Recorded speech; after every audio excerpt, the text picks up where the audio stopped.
Raquel. A China foi mencionada em vários momentos, e Coreia, principalmente com muita pertinência. Não tinha como escapar, evidentemente. Então, Raquel, inclusive, mudou com um artigo na Carta de Conjuntura sobre a China contemporânea, os dilemas do descobrimento. E acho que teremos muito proveito com a sua fala a partir desse momento. E nós temos aqui algumas pessoas de fora da FPE.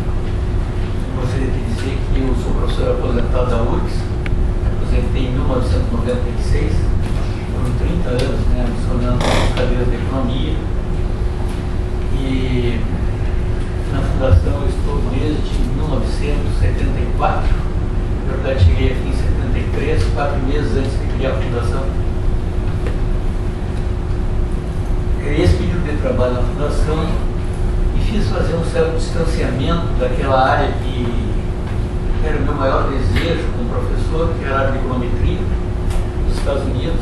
Eu trabalhei sempre os modelos econométricos, seja na matemática, na estatística, na economia. Quis o destino que eu caísse aqui na Fundação de Economia e Estatística e na Secretaria de Planejamento e me voltasse mais, né, para essa área de economia com política, economia com história, economia com administração. No primeiro momento foi até um pouco difícil fazer essa adequação, a gente chegando preparado para trabalhos estatísticos e matemáticos. Eu, depois dos Estados Unidos, eu fui para o Japão e trabalhei e estudei lá na agência de planejamento. Então, cada vez mais focado nessa questão econômica, e aqui na Fundação se discutia muito a questão da ideologia.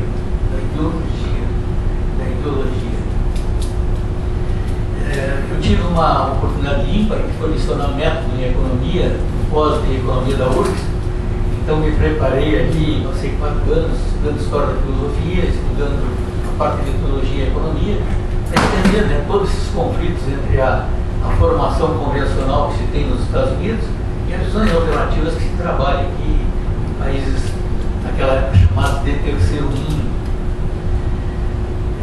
À medida que o tempo avançou, e dentro da fundação eu me aproximei um pouco com o professor da FAMEC, já nesta época, lecionava uma disciplina no curso de jornalismo, outro na relações públicas, outro na PP, na Universidade de Propaganda. Então me aproximei muito desta questão das informações, da informação do fato, do outro lado da análise. E foi um longo período de convivência com RBS, Caldas Júnior, trabalhando nesses últimos 30 anos com atividades quase diárias, às vezes 4, 5 entrevistas por dia dentro da fundação, seja daqui, seja de São Paulo, Alemã. Tivemos a oportunidade de fazer debates com a BBC, com a Rádio Suíça Internacional. Então foi uma experiência assim de um certo distanciamento daquela visão da academia para a questão assim bem mais concreta, né? A questão dos fatos. Com o passar do tempo, eu me aproximei da parte da classificação das informações, tentei juntar a atividade da imprensa com a atividade da biblioteconomia, buscando como é que eu deveria classificar essas informações para recuperar rapidamente. Tenho mais de 30 anos de taxações de jornais, tenho um apartamento lotado de jornais. Me conformou muito com o Vicente disse agora, em relação aos jornais. Os livros eu tive que abrir mão, né? Os livros eu tive que abrir mão porque nem mais os sebos tinham lugar para colocar livro. Então eu dei um destino aos livros.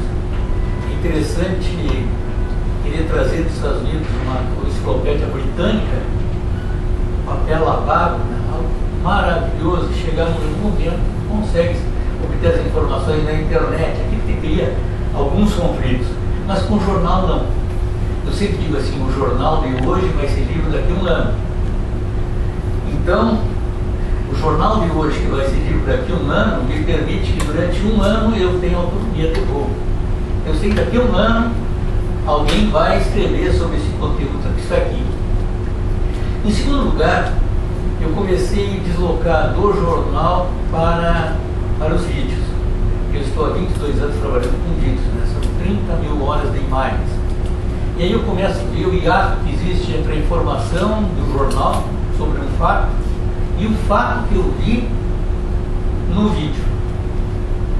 Normalmente, quando sai uma matéria, vamos dizer, do Estadão, na Folha, onde quer que seja, está ali o artigo assinado por fulano e tal, normalmente a gente vai conhecendo quem são as pessoas, a gente facilmente identifica 3 ou 4 assuntos que estão ali.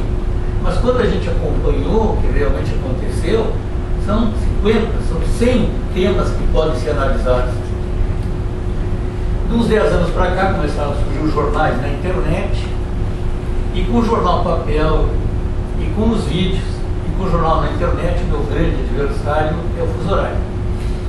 É o fuso horário porque normalmente às 3h30, 4 horas da manhã eu já começo a ver o fechamento das informações na Ásia, e quando fecha a Ásia, depois já começa a Europa, quando fecha a Europa aí tem Brasil, quando fecha o Brasil ainda tem Estados Unidos, e quando a gente imagina que em alguma folga já começa a abrir a Ásia de novo, né?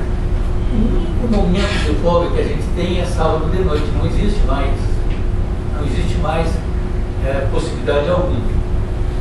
Por outro lado, aquela informação que está ali, ou eu assisto na hora, ou eu nunca mais vou assistir. Eu sempre achei que informação não classificada, daí a minha aproximação com a biblioteconomia, é lixo. Se eu tiver que um dia voltar aquilo ali para... eu não vou encontrar mais. Entendeu? Então a ideia é classificar no ponto de partida. E aí encontrei algumas limitações de classificar as informações dos vídeos.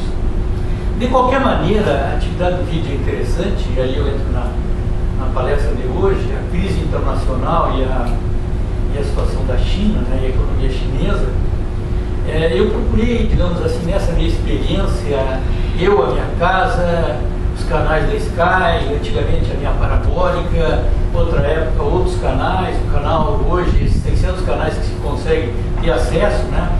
Então eu tenho ali alguns canais chaves, o Al Jazeera, tenho a CNN, tenho a BBC e assim por diante, todos os canais que estão disponíveis.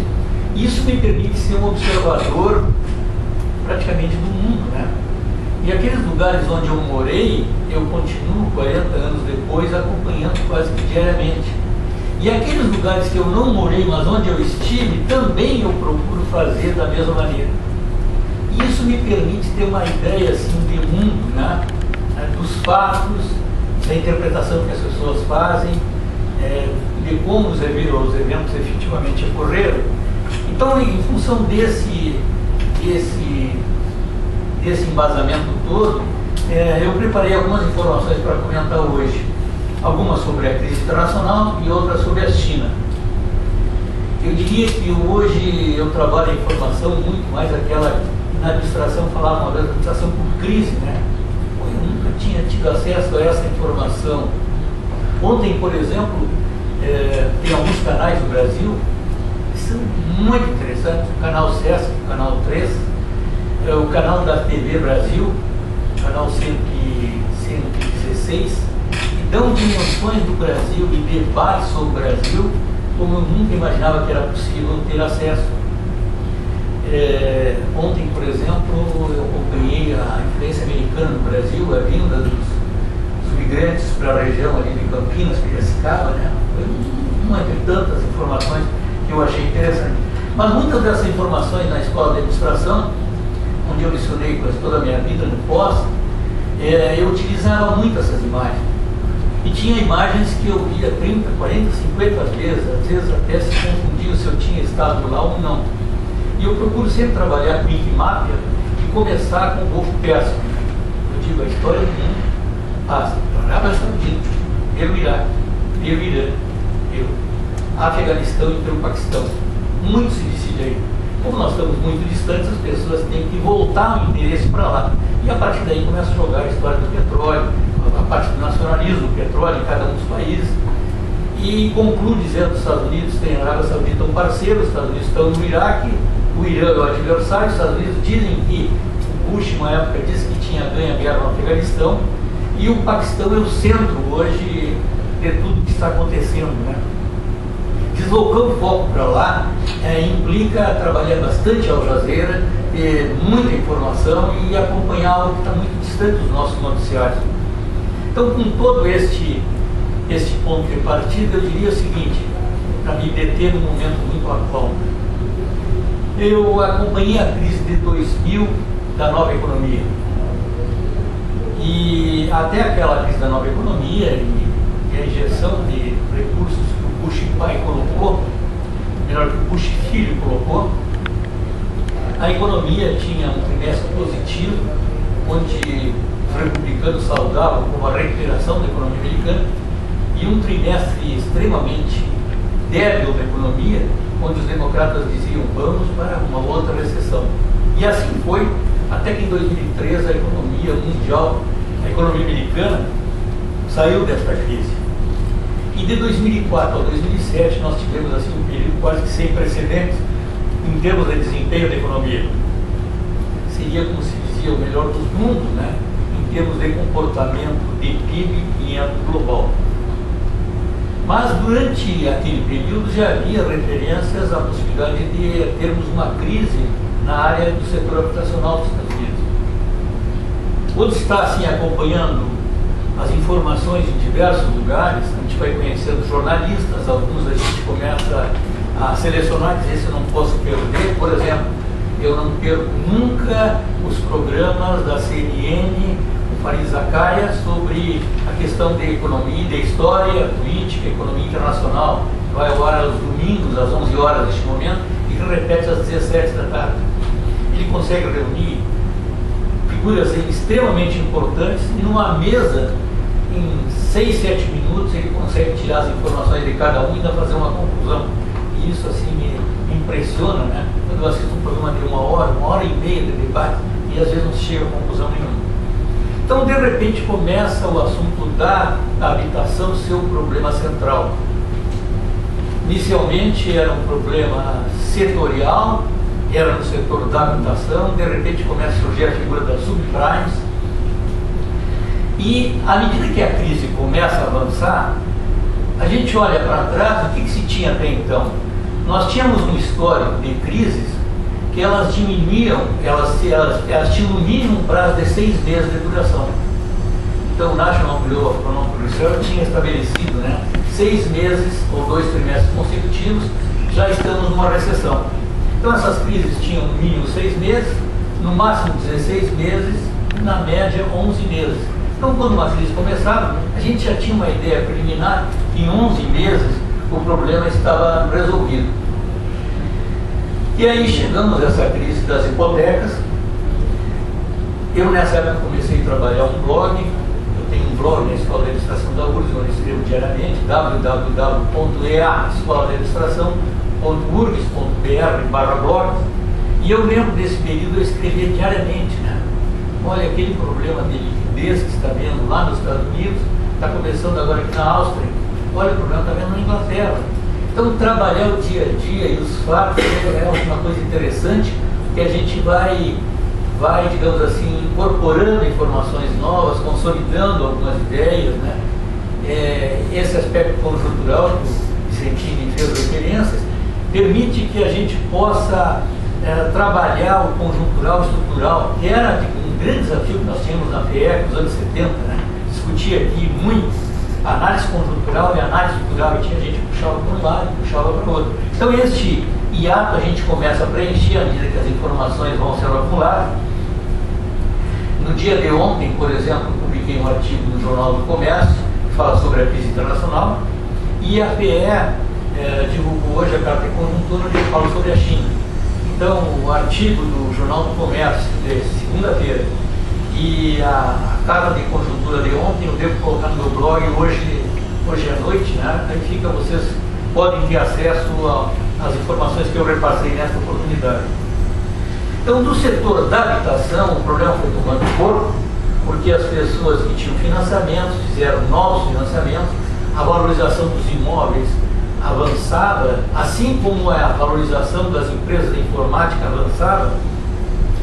E um ponto que a gente trabalha quando convive com as imagens é a ideia da bolha. A ideia da bolha está todos os dias em qualquer um dos recantos em termos globais, né?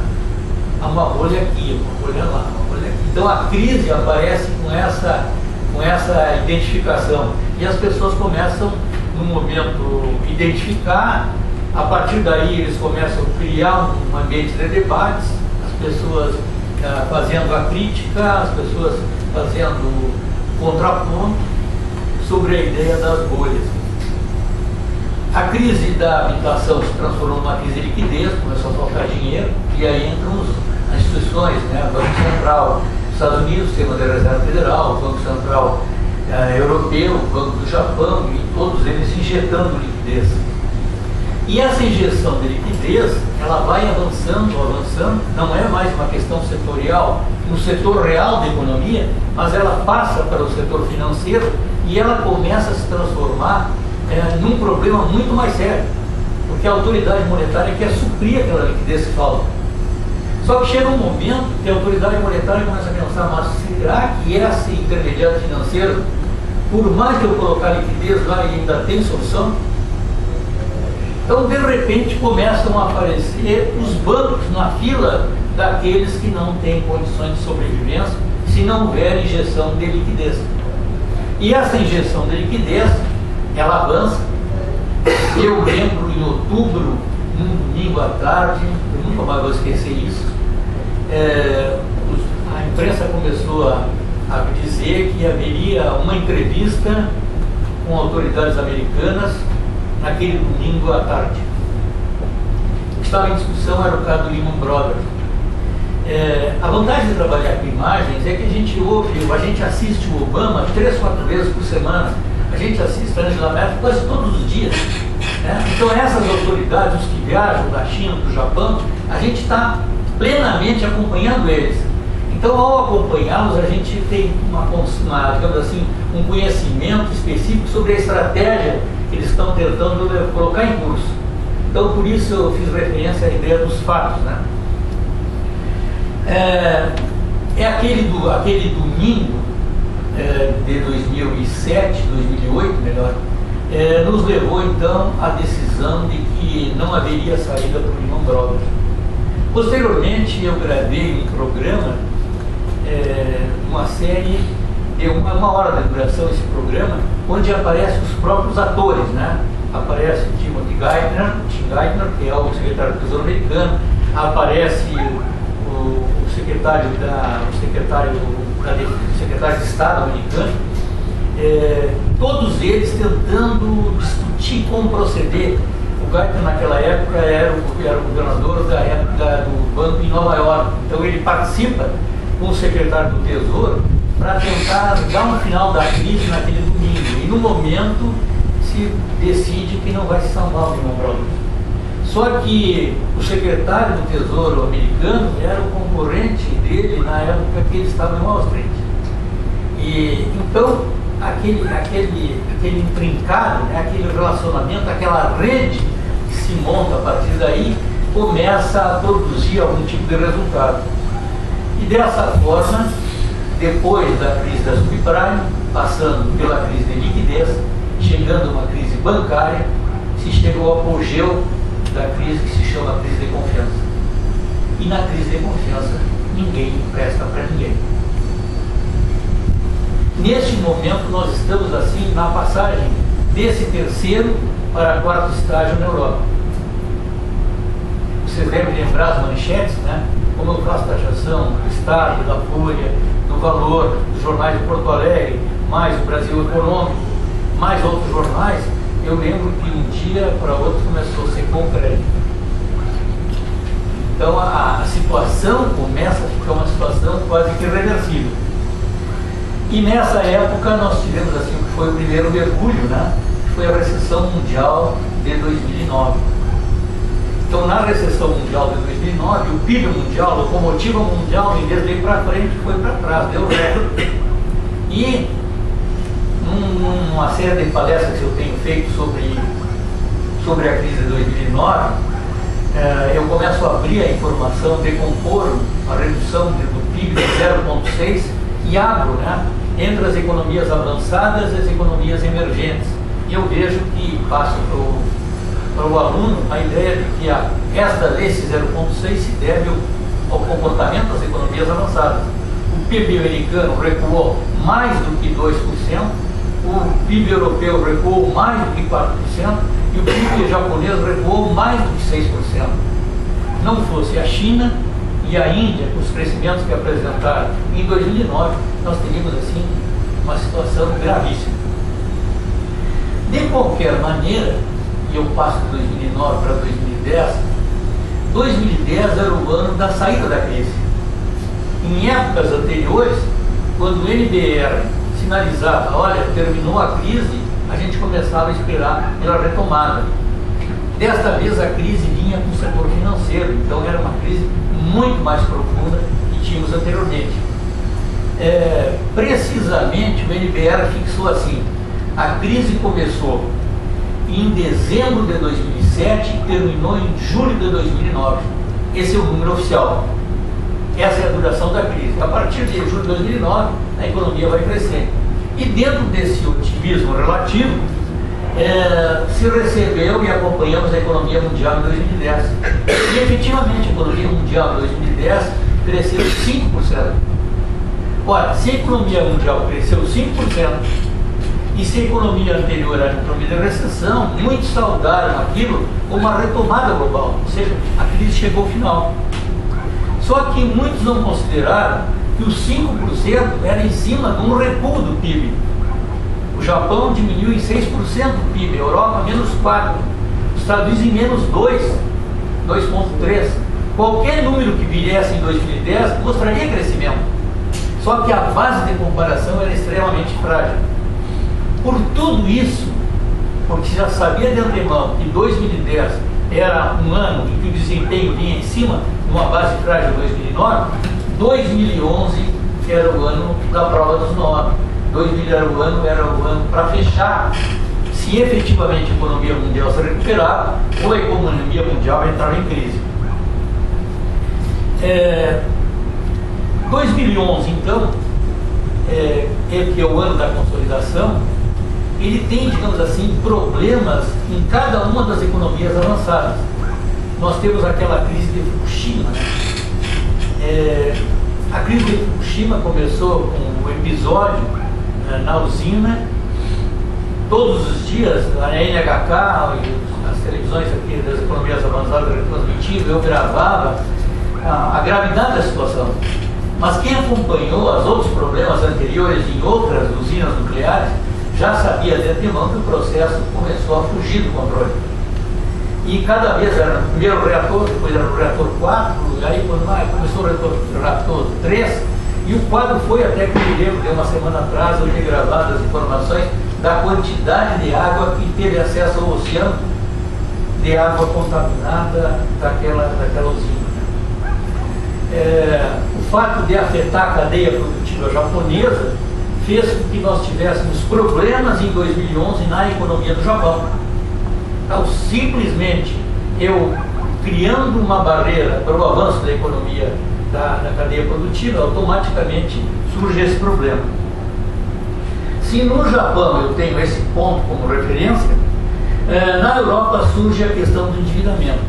A questão do endividamento, que eu vejo as análises as mais diversas hoje, para quem trabalhou com os fatos em si, me chamou a atenção de um dia eu vendo o primeiro-ministro grego dizendo: nós recebemos do governo com o déficit público, a dívida, né, os 3% do PIB, o percentual, o déficit 3% do PIB, a dívida acima dos 100%, mas na verdade não é isso. O déficit não é 3%, é 11%, é 12%, é 13%. No momento que ele passou essa informação, mas no dia seguinte as bolsas que trabalhavam com emprego de risco exigiram uma taxa muito maior. Então, o fato, o link que eu encontrei no primeiro momento, em termos dos fatos, é este. 2 dias depois, a informação veio da Hungria, e na Hungria a informação era essa: se lá os conservadores fizeram assim, aqui os socialistas fizeram também. Então a maquiagem dos dados começou a ser um fato comum em quase todos os países. Ora, à medida que os dias foram passando e se sabia que o déficit público era muito maior que aquele acordado nos acertos anteriores da União Europeia, sempre se trabalhava com 3% do PIB como patamar do déficit público, e um nível de endividamento de 60%, tudo aquilo estava extrapolado. Então era um espaço assim para a questão do endividamento. Eu tenho o Japão com problema e começo a ter a Europa também com outro problema, e os problemas são cumulativos. Os Estados Unidos, que teriam concluído a recessão em julho de 2009, não conseguiu gerar emprego. E a taxa de desemprego foi para 10% e não havia jeito de reduzir. Eu lembro, esses 45 anos trabalhando com jornais e imagens, né, quando a informação está em 4%, se falava em pleno emprego. E o presidente tinha muita chance de se reeleger. Quando a taxa de desemprego chegava em 6%, nem pensar em tentar ir para a reeleição. Imagine taxa de desemprego de 10%. Ficou algum tempo ali, ela recuou para 9,2, 9,1 e parou em 9,1, quase um período de um semestre. De repente, no mês passado, ela cai de 9,1 para 8,6. Não deu para comemorar, porque essa melhora de 0,5% é porque as pessoas desistiram de buscar emprego. Então, quando eu já nem mais tenho expectativa de buscar emprego, isso começa a aparecer no indicador e se torna, digamos assim, um calvário em termos dos governantes americanos. Além do problema do desemprego, há a questão do endividamento. Eu lembro quando o Bresser Pereira assumiu aqui, lá nos anos 87, daí, a direção da PM me pediu, escreve um texto aí sobre uma revisão bibliográfica sobre o Bresser Pereira, a obra dele. Eu escrevi um artigo sobre o Bresser Pereira e a obra dele. E lembro que, gravando as imagens, ele vai entrar para uma reunião com o governo americano, ele ia fazer a negociação da dívida, né? A securitização da dívida. E lembro a expectativa que as pessoas tinham quando ele entrou e a frustração quando ele saiu, dizer ninguém concordou com a proposta. Ora, essa questão de trabalhar o problema de endividamento é uma questão muito séria. Mas nos Estados Unidos era uma questão quase que burocrática, política, se acertava entre governo e oposição e se elevava o nível de endividamento. Só o Reagan fez, parece que 11, 12 vezes esse aumento do teto de endividamento. Só que chegou um ponto em que esse teto do endividamento era igual ao tamanho do PIB, os republicanos não cederam, aí começa a presença do Tea Party e o conflito, né? E nós chegamos a agosto de 2011, em agosto de 2011 não há possibilidade de negociação. Nas últimas horas se cria um comitê, um supercomitê, e esse supercomitê tem até o dia 23 de novembro, o dia de ação de graça, para fechar um acordo. O Bloomberg passava toda hora as pessoas do supercomitê, entrevistava as pessoas do supercomitê, e nessas entrevistas o que a gente percebia é que havia um ponto comum. Os dois concordavam em reduzir o déficit público, mas os democratas queriam uma compensação de aumento de impostos. Isso em nenhum momento houve acordo. Se chegou o dia de ação de graça, não houve acordo, e a partir de agora se trabalha com a ideia de cortes automáticos, né? Eu lembro que nessa época do Bresser me pediram também que escrevesse um artigo sobre o déficit público americano. Na época havia uma proposta dos senadores Graham e Rudman, e os dois propuseram que se fizesse em 4 anos um corte do gasto público em 4 cortes semelhantes de 25%. Só que não se decidisse quem colocava o piso no gasto. E não se chegou e não avançou esse acordo. Estamos de novo no mesmo problema. Só que, a partir de agora, com gastos, com cortes automáticos, 50% vão repercutir em despesas na defesa. Então eu, Obama, preciso apressar essa saída do Iraque, embora eu lembre que no debate que eu gravei entre a Hillary Clinton e o Obama disse para a Hillary: se você fosse a presidente eleita, você traria os rapazes de volta do Afeganistão? E ela respondeu: não, e hoje a Al-Qaeda está lá. Então o quadro da guerra é o mesmo e muito mais complexo, mas agora os problemas adicionais do Irã de um lado, e há também a situação da Síria do outro. Os americanos atuaram no Iraque, os britânicos e os franceses fizeram o que fizeram na Líbia, eu escrevi no meu blog, né? Quanto será que os ingleses e os franceses vão ainda ter um ponto a pagar em função dessa intervenção? Talvez você não saiba, mas o próprio primeiro-ministro britânico, os trabalhistas, né? O anterior Cameron, Tony Blair, foi à Líbia e teve reunião com o Gaddafi, né? Então essa informação que o Vicentini fala aqui da memória do Gaddafi, ela está muito presente na imprensa ocidental através dos contatos do Tony Blair. Então este quadro, né, de 2011, com necessidade de recursos para a defesa, mas ao mesmo tempo os orçamentos estão desgastados, a ideia de destruir um país como a Líbia, e como é que vai se fazer para financiar a reconstrução, e mais o problema do Iraque, e mais o problema do Afeganistão e Paquistão. Então tudo isso cria um ambiente neste final de 2011, que eu trabalho assim, entre outras variáveis, com o ouro, o dólar, o ouro, o barril de petróleo e o preço do bushel de milho, né?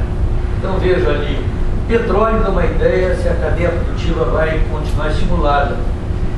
O milho vai me dar uma ideia em termos das commodities agrícolas.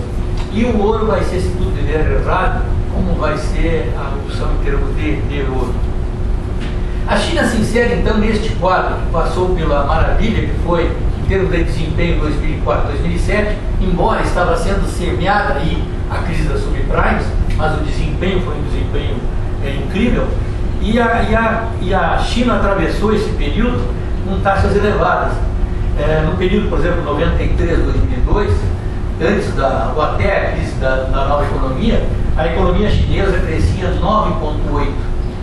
Da crise da nova economia para cá, o desempenho da economia chinesa, ela oscilou entre 9% e 14%.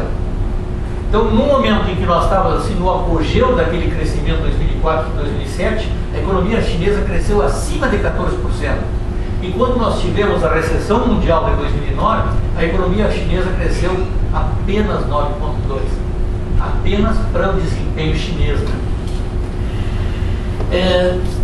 De 2009 para 2010 e para 2011, o que se percebe é que no ano passado a economia chinesa cresceu 10,3%. E que neste ano a economia chinesa deve crescer 9,5%. Mas desde um certo momento, nos últimos 2, 3 anos, se fala na ideia de uma desaceleração da economia chinesa. Parece que ela vem, mas não se sabe para que patamar ela vem, para que patamar ela vai trazer a economia. O desemprego, em termos de China, se mantém em 4,1, 4,0, havendo não essa desaceleração nos patamares atuais. A inflação começa a ser um problema. No momento em que a crise se dá no Japão, se dá nos Estados Unidos, se dá na Europa, começam os canais de televisão a fazer sistematicamente programas em torno da economia do dragão. Quase que diariamente tem informações sobre inflação, sobre crescimento econômico, sobre acordos regionais, sobre desempenho setorial, coisas dessa natureza. E a inflação, que estava no patamar de 3,3% na época da recessão mundial 2009, ela vai para 5,5%. Ela vai para 5,5% no final do ano passado e ela continua crescendo. Então, da inflação de 3,13% em 2009 para a inflação de meados deste ano, de 6,5%, praticamente a inflação dobrou na China. Então, a questão da estabilidade econômica passa a ser preocupação de todos, né? Os saldos em conta corrente se mantêm em torno de 5,2% do PIB, e a China fecha 2009 com aquela ideia de ser o maior consumidor de energia em termos mundiais. Então, em 2009, a China passa os Estados Unidos em termos de desempenho. Este roteiro que eu fiz aqui para vocês, eu vou colocar no meu blog, tá? Assim, vou colocar o artigo da Jornal do Comércio e o artigo da Carta de Conjuntura.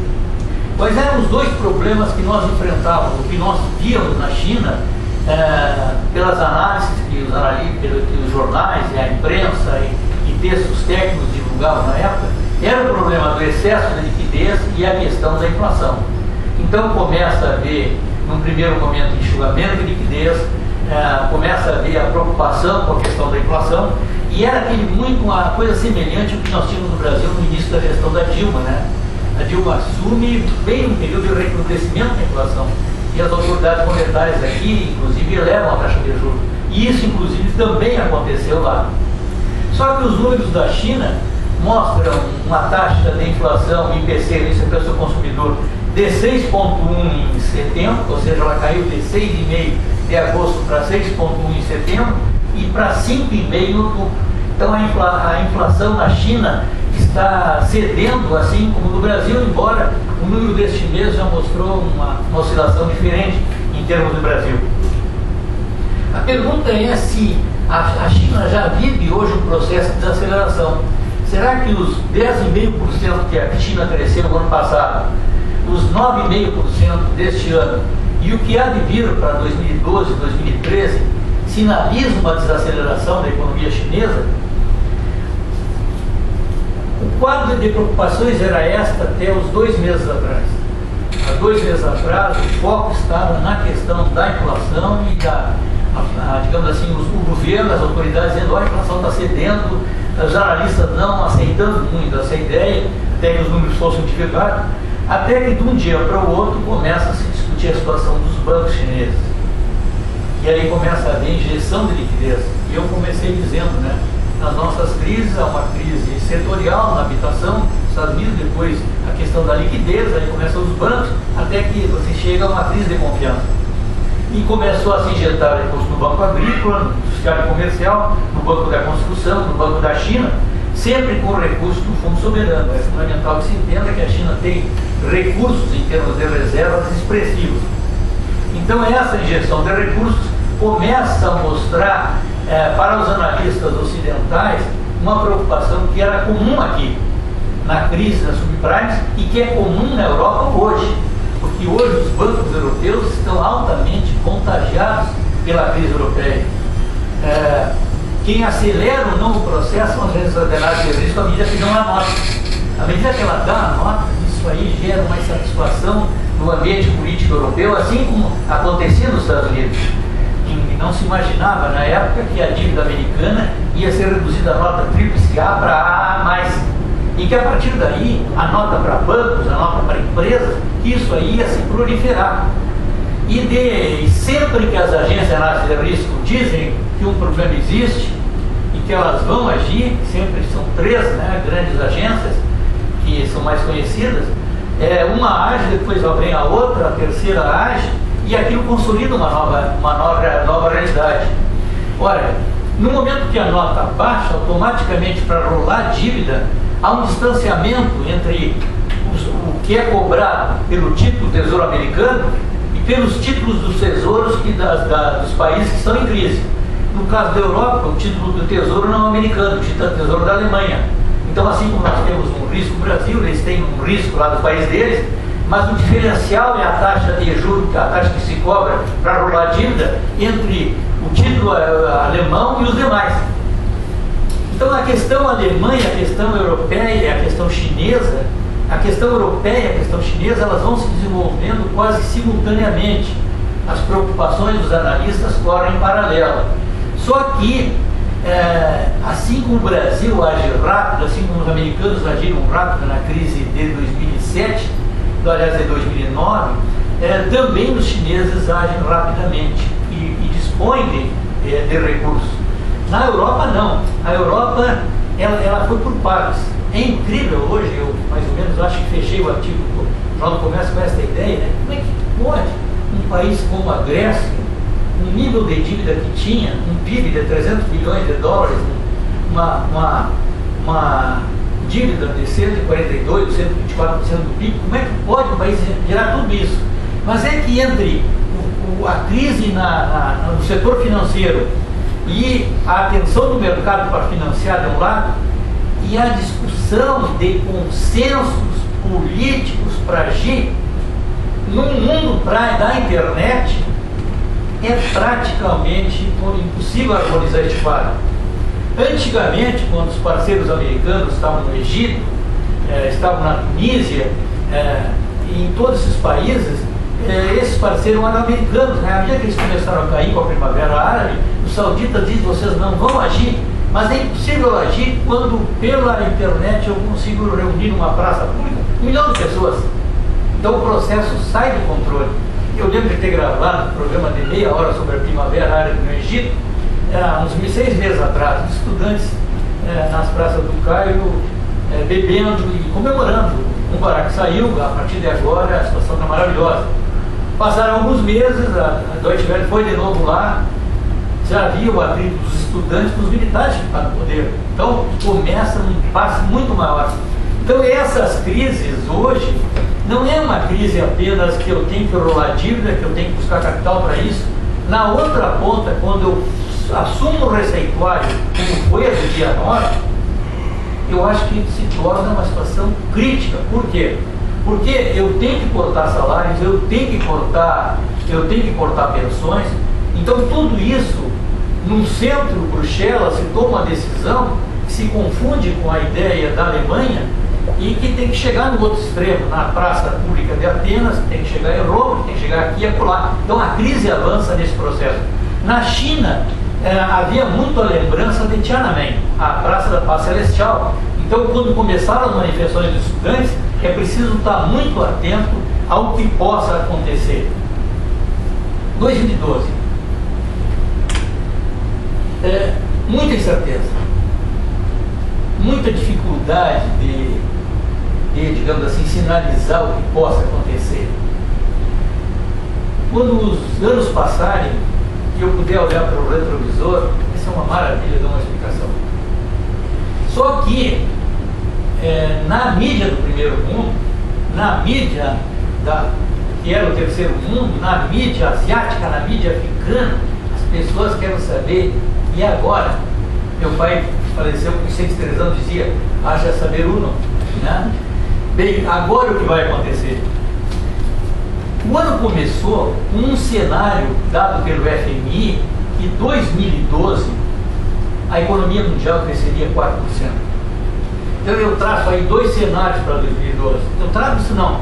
Eu vejo o que os outros estão dizendo e numa média é como se eu pegasse as informações dos jornais, as informações da imprensa e eu começo a criar um histograma. Esse assunto aqui tem 3 jornalistas tratando isso aqui, 20 estão dizendo isso. E daí vai para uma distribuição de probabilidade. Então eu começo a ter a estatística associada àquele material da imprensa que é tão rico, né? E esse primeiro cenário otimista pressupõe trabalhar com 4%. Olha, 4% de crescimento para 2012 é um cenário otimista, por quê? Porque houve uma recessão mundial em 2009. Porque a economia mundial cresceu 5% em 2010. E porque em abril o FMI fez uma projeção que dizia o mundo vai crescer 4,4% em 2012. Em outubro, quando saiu a segunda versão, saiu um crescimento de apenas 4%. Então, quando eu consigo encontrar alguém que se anime a dizer o que vai acontecer com a economia mundial, pega aquele ali e baliza a partir dali. Então eu comecei a ter essa primeira visão, né? É um número que está. E o Panorama Econômico Mundial, ele está publicado em espanhol, vocês podem entrar no endereço do FMI, tem toda a explicação para cada país, para cada região, para a política monetária, fiscal, coisa dessa natureza. Só que num segundo momento, sempre quando o FMI lançava um número e o Banco Mundial lançava outro, eu notava que havia muita semelhança. Um dia um diz que é 4, o outro diz que é 4,1. Dessa vez não. O FMI lançou 4, o Banco Mundial lançou 3. Olha, 1% de diferença no crescimento mundial passou a ser algo muito diferente do que nós tínhamos antes. É muito produto, é muito bem serviço produzido.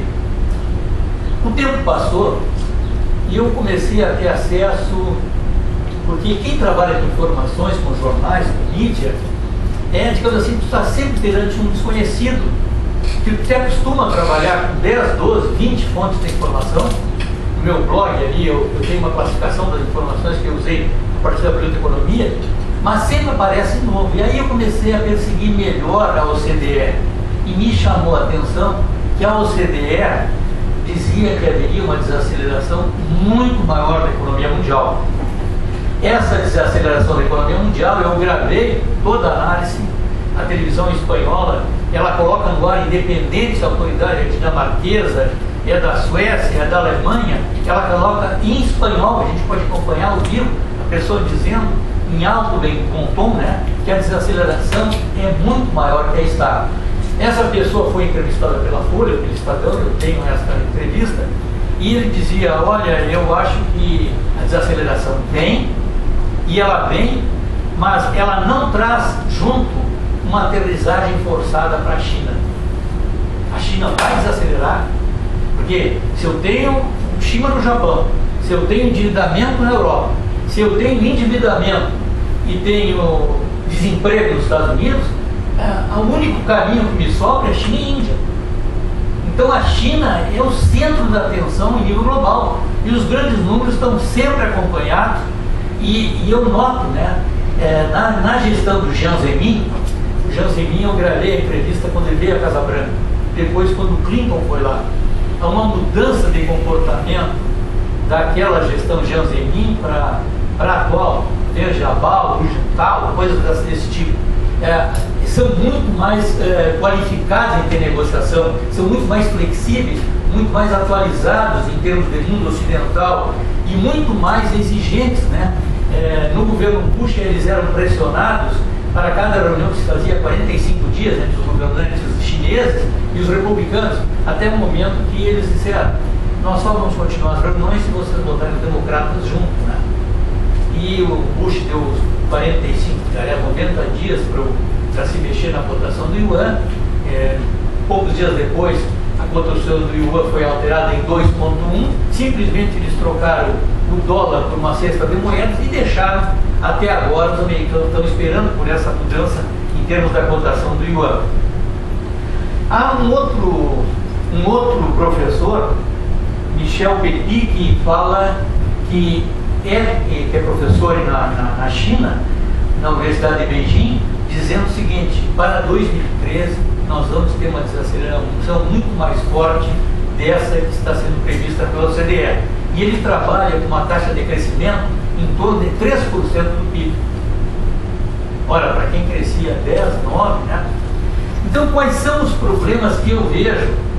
Não entendo assim, eu, economista da FE, que eu, como economista da FE, nesse multi-cenário à minha frente, com muitos pontos de observação que a internet, que a televisão acaba me permite, quais são os problemas que eu vejo para a China, para agora e para os próximos anos, um horizonte de curto prazo.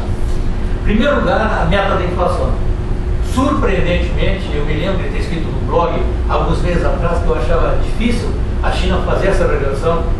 Então, essa ideia do tombinho do Banco Central de começar a reduzir os juros, mesmo com inflação acima da meta, que havia muita crítica no Brasil, né? Esse efeito de demonstração que os chineses, que os europeus, os americanos, todos eles reduziram a taxa de juros, praticamente zeraram. A Europa agora passou para 1, o Japão em 0, os Estados Unidos entre 0 e 0,25, e o Brasil seguiu nesse rumo. A China começa a mostrar resultados assim muito rápidos e surpreendentes em termos de inflação. Em segundo lugar, o problema da Europa. Eu não posso imaginar que a Europa se aprofunde na crise, e há duas alternativas para a Europa, né? Ou eu duas alternativas extremas, vamos imaginar assim. Então, num extremo, eu consolido a Europa, e no outro extremo, eu fragmento a Europa. Eu digo, eu consolido a Europa, imagine um problema monetário, eu mantenho o euro, né? Ou eu fragmento através do euro. Estou falando, na verdade, no euro. Então, a Europa está vindo, digamos, como uma consequência disso. Quando eu licionava a parte de modelos econômicos e cenários na universidade, né, eu sempre chamava a atenção. Nós trabalhamos com 4 colunas da economia, né? Nós trabalhamos com uma política monetária, uma política fiscal, uma política cambial, uma política de rendas. Então ali está a inflação, está o juro, está o câmbio e está o déficit público. São as 4 variáveis chaves. Quem conseguir mais ou menos sinalizar, acompanhar isso aí, tem alguma facilidade de se locomover na economia mundial. A questão toda da China está nesse link com a Europa. Porque naquele momento a Europa passava pela criação do sistema monetário europeu, nos últimos 15 dias está passando muito aquele filme de retrospectiva, né? Cria o sistema monetário europeu, depois, no segundo momento, cria o Banco Central Europeu e aí cria a moeda única. Então aqui tu cria o sistema monetário do Mercosul, tu cria a harmonização da política econômica e tu chega do Gaucho, né? Era a ideia que se tinha na época por uma questão de semelhança. Na verdade, isso não se confirmou. E eu lembro de ter escrito na época, né? Mas enquanto tivermos o euro, sempre a Europa vai ser uma presa fácil entre aspas, nesse conflito, né, de interesses econômicos em âmbito global. E hoje, o fato de nós termos a crise europeia e as empresas europeias já fazendo seus cenários sem o euro, pessoal, quando acontece alguma coisa 2, 3 anos na frente, a gente volta atrás e encontra depois 2, depois 5, depois 10, começa a se discutir isso. Eu lembro, por exemplo, que quando o problema japonês básico era a questão da deflação, e quando houve a crise da nova economia, eu entrava assim, em muitos sites, eu via muitos discutindo, será que os Estados Unidos vão para uma deflação? Isso lá na crise da nova economia, né? Então agora, de volta, se está se discutindo muito isso, como é que fica a sobrevivência do crescimento chinês, já que a estabilidade parece que se encaminha a partir da crise das exportações.